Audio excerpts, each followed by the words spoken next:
Estamos con Silvina Giudici. Silvina es presidente de la Fundación LED, Libertad de Expresión más Democracia. También ha sido diputada y es hoy subsecretaria en el gobierno de la ciudad de Buenos Aires. Pero vamos a centrar nuestra conversación con el tema libertad de expresión. Saben que hoy es toda una cuestión a partir del impulso del gobierno de la ley de medios. Así que, Silvina, ¿cómo estás? Bien, ¿cómo estás?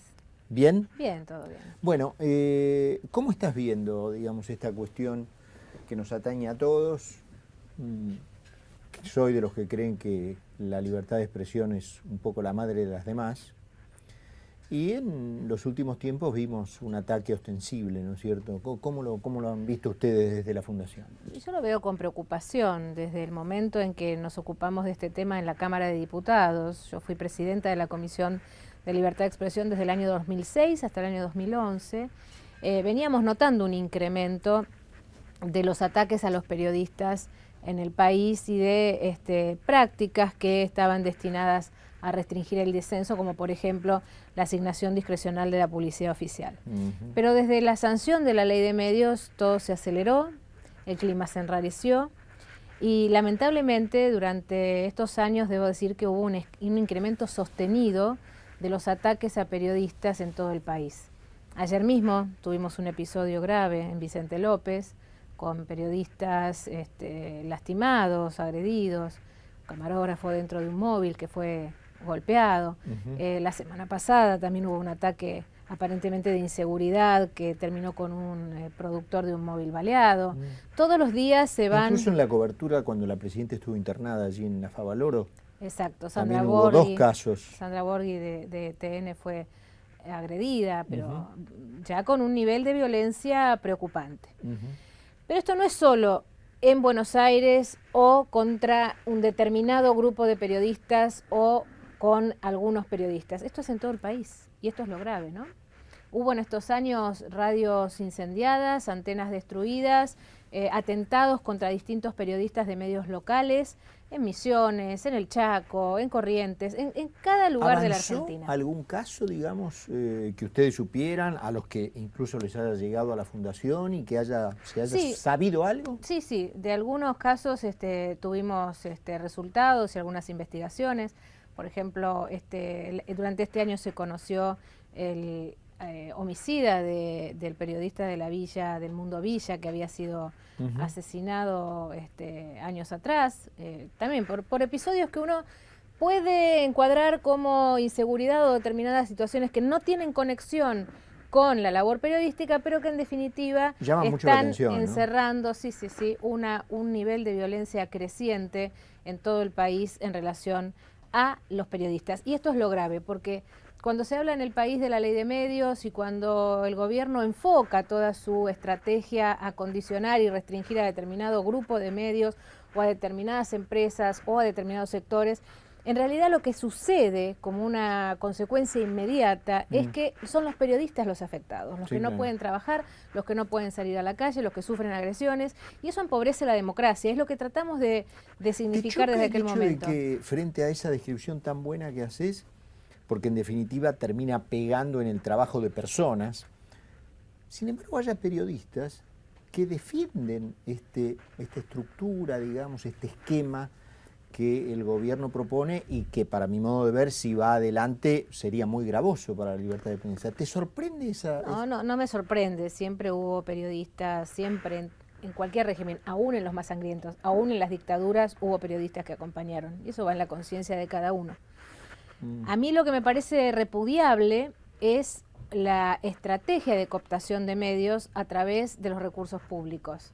Desde el año, como les decía, desde el año 2003, cuando el kirchnerismo llega al poder, se verifica un crecimiento sostenido y sideral de la publicidad oficial. Se empezó con 46 millones en el 2003 y se llegó a más de 1.000 durante este año. Para el año que viene, por ejemplo, los recursos para el Fútbol para Todos, que es un vehículo formidable de publicidad y propaganda oficial. No hay otra publicidad que no sea la publicidad oficial. Exacto, son 1.400 millones de pesos, por ejemplo. Y el año pasado, durante el año 2012, hemos hecho un relevamiento desde la Fundación sobre el conjunto de los recursos públicos destinados a la política de comunicación. Esto incluye los medios públicos, los subsidios a través del Ministerio de Planificación para elaborar contenidos, la televisión digital terrestre, el fútbol para todos, la publicidad oficial, todo eso sumaba alrededor de 7.000 millones de pesos anuales que los argentinos destinan en la política de sostenimiento del relato del gobierno. Eso es lo grave, porque está institucionalizado que a través de los recursos públicos se disciplinan las voces y las líneas editoriales. Y eso, vuelvo a decir, en conjunto con este hecho tan grave de que sean los periodistas los que terminan pagando en carne propia la violencia, eso también es algo que no es compatible con la democracia. ¿Crees que la sociedad entiende el problema? Creo que la sociedad ha advertido el problema y han pasado algunas cosas entre el año pasado y que termina graficando muy claramente qué significa defender la libertad de expresión. La libertad de expresión no es algo inherente a los periodistas, pero tampoco es una concesión graciosa que un gobierno hace a los ciudadanos. Es algo que nos corresponde a cada uno de nosotros como ciudadanos. Y creo que la gente fue tomando conciencia que es importante defender la libertad de expresión con algunos hechos que han sucedido vinculados al abuso de poder. Por ejemplo, Moreno multando a las consultoras que brindaban los índices de inflación, con lo cual los consumidores han perdido un elemento importante de información. El tema de la Luego, publicidad la publicidad del cepo publicitario, es decir, que los supermercados no puedan pautar en los medios porque no sea cosa que la gente se entera de que los precios aumenten. La presidenta castigando a un empresario inmobiliario en un discurso y mandándole la FIP porque dijo que había un cepo cambiario que afectaba al sector inmobiliario. Y como esas miles de situaciones que lo que fueron demostrando y lo que le queda claro a la gente, que no es nada más que un conflicto entre el gobierno y un medio determinado, sino que es una concepción para conservar el poder. Te voy a hacer una pregunta, no sé, un poquito a lo mejor antipática, pero bueno, obviamente sos antes que nada una política.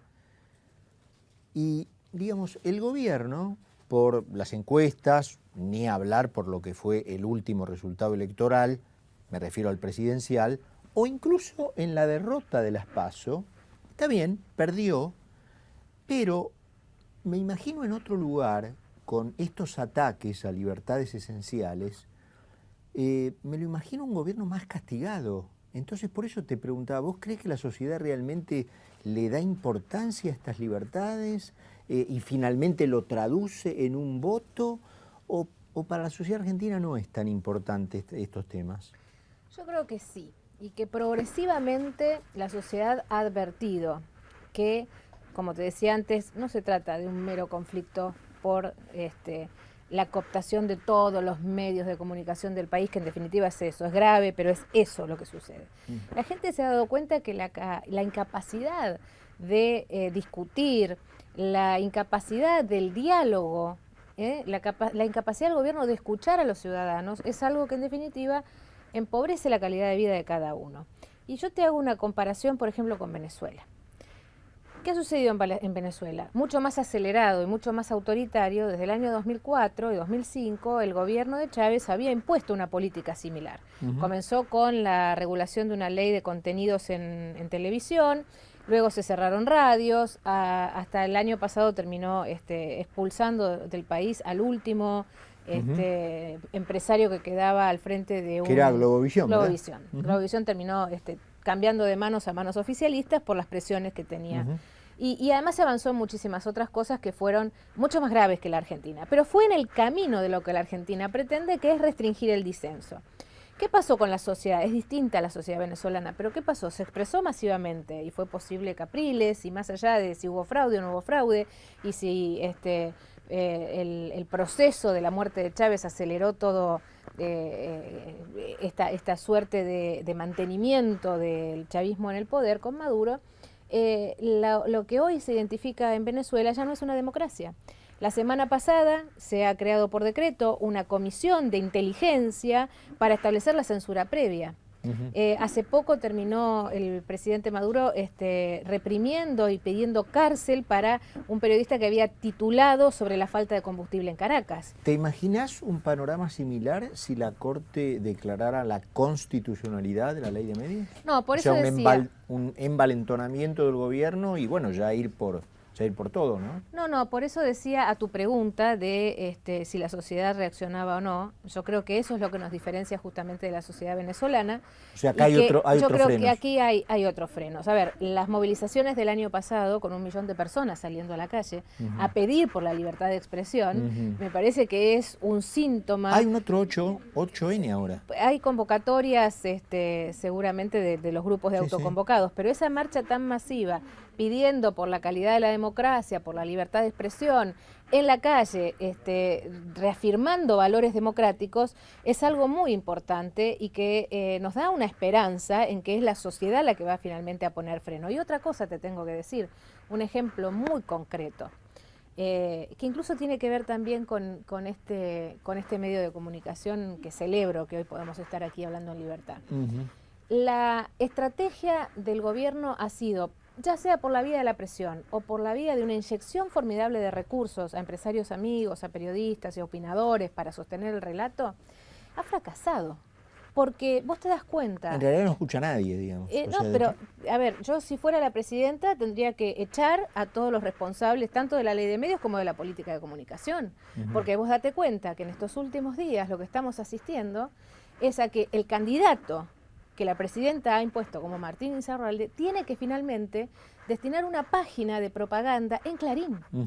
Es decir, lo que el gobierno demoniza y lo pone como el enemigo, finalmente tienen que utilizar esa vía de comunicación. ¿Y en los medios audiovisuales también del grupo? En Canal 13 tuvieron que la propaganda de la presidencia, que es propaganda, no es publicidad oficial, también está en el plan de los canales que cuestiona. Por lo tanto, quiere decir que la política de comunicación ha fracasado y que los medios que conservan audiencia son los medios que tienen pluralidad de voces. Este medio, que Infobae tenga este medio digital que es de avanzada y por primera vez en la Argentina asistimos a televisión por internet y suceda y tenga el éxito que está teniendo, tiene que ver con que lo que la gente demanda es un espacio de libertad, donde poder opinar, donde poder escuchar, donde recibir toda la información y luego decidir en libertad. ¿Se pone para vos, Silvina, en peligro el concepto mismo de democracia con un gobierno con este entendimiento de los medios? Por supuesto.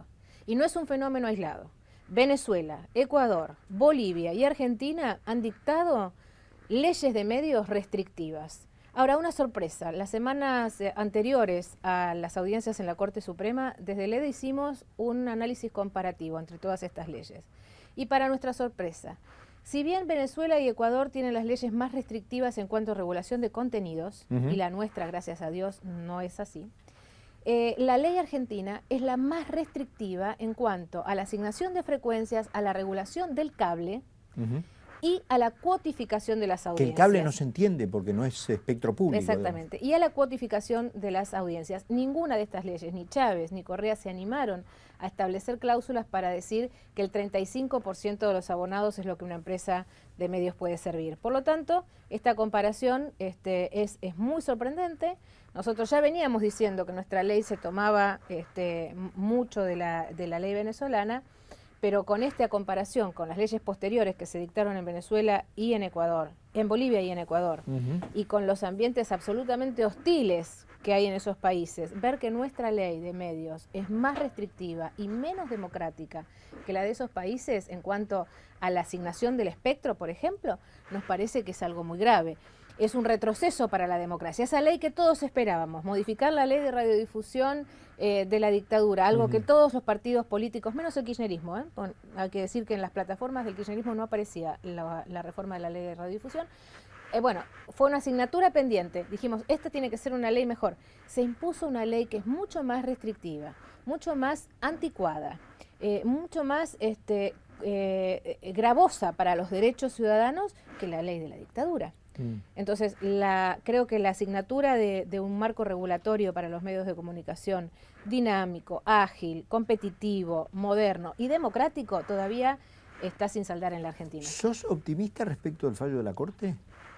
Yo creo que sí. Fue muy interesante lo que pasó en las audiencias públicas y lo que los jueces... Hoy o ayer Lorenzetti dijo una frase, para leer entre líneas, dijo, las mayorías han cometido inconstitucionalidades más de una vez. Para el que lo sabe leer...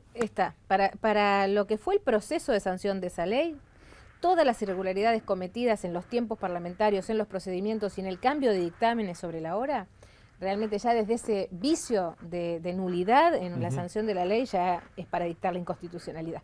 Pero aquí no se trata de eso, sino se trata de la cuestión de fondo.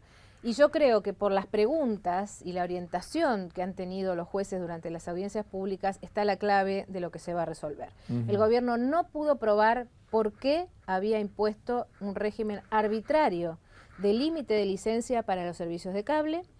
Cuando se les preguntó si se consideraban a las licencias privilegios, afirmaron que para el gobierno las licencias de radiodifusión son meros privilegios, algo que se da realmente en contra con todo nuestro sistema jurídico y el derecho administrativo.